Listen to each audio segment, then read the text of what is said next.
yes, di naman bago sa ating kapulisan itong preparation natin sa Pundas 2025. So, actually, nag-meeting na kami kanina na led by ating Provincial Director na si Police Colonel Redendor Siulsano with the Chief of Police to present the security and deployment plan during that activity. So, ang La Union Police Provincial Office is nag-augment ng mga personnel or red teaming sa La Union Police Provincial Office to help the strength of the police station personnel.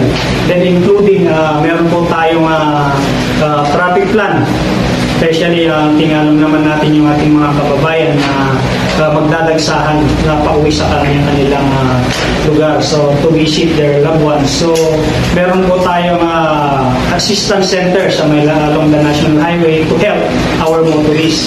So, with partnership dyan, our force multipliers, nandyan yung ating AFP, meron po silang augmentation dito sa atin, Philippine Coast Guard, and Bureau of Fire and Protection. So, and then the MDRMO, and then other force multipliers tulad ng ating mga barangay tanod to help our PNP personnel on the ground.